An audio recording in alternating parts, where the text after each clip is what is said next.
Hey guys, back again with another updated Kagero deck profile using cards from Demonic Lord Invasion. So I'll show you what I've rebuilt. So you got your grade zeros, so we'll start off with Conroe, obviously your normal Kagero starter, no other choice. Then we run 8 critical, 4 tar and 4 Draco Kid. I run Draco Kid over Shatter because it looks better and that's the only reason. Gatling Claw for your draw trigger. Now I will say that him now is probably one of the best Kageros you'll ever need, because the amount of grade 0 rear guards he's become so much more useful as just to summon, and I'll do a video about him later and about the grade zeros in general. Then your 4 heals, obviously. Grade 1s start off with 4 bar, obviously your 8k standard beta, always good because it's always going to be 8k, and Kagero hasn't really got that many good boosters in my opinion. For Barry, obviously the way the format is, you need as much protection as possible against decks that can abuse high numbers, so he's always needed nowadays, and that pretty much goes for every other deck. Then you got, I only run 3 Kagero because it's only 6k, and honestly I don't often use the ability, but it's there if I need to. And then we've got 4 Iron Tail Dragon. Now I may change this up.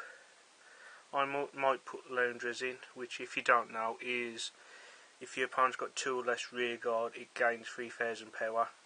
So it becomes, so it's 6000, so it goes up to 9. So I'm going to test that by replacing possibly all of these, if not, or at least 2, and see how that goes.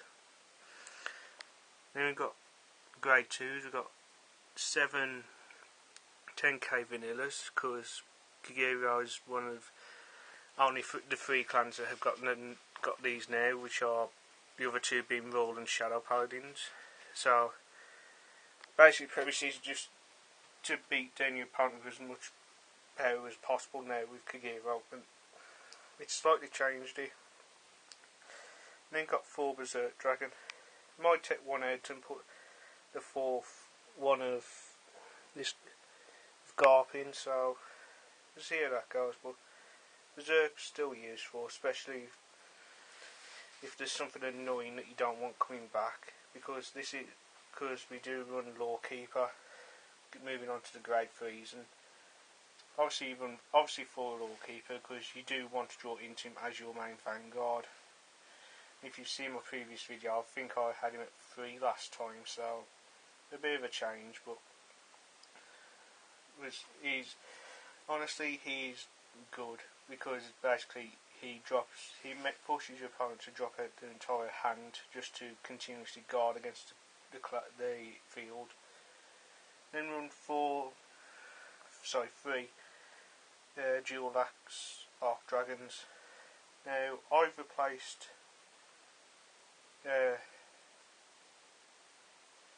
I've put him instead of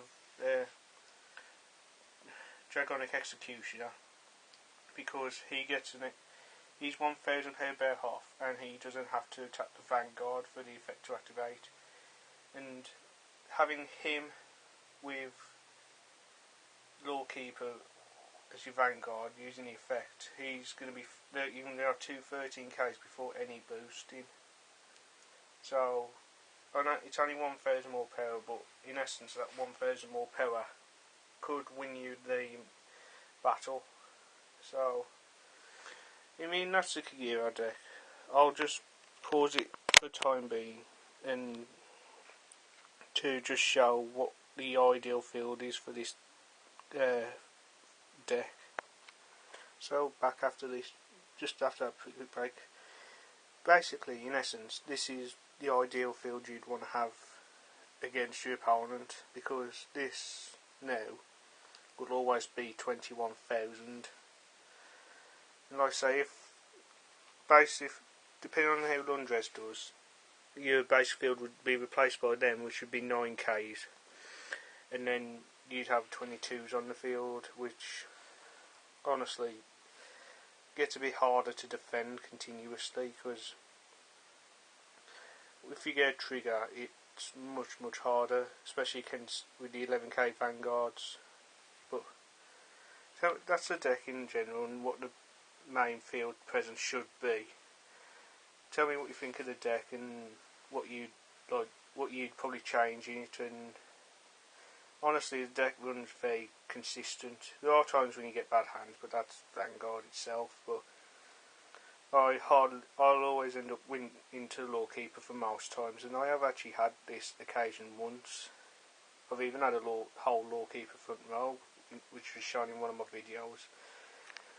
So until next video, I'll see you guys next time.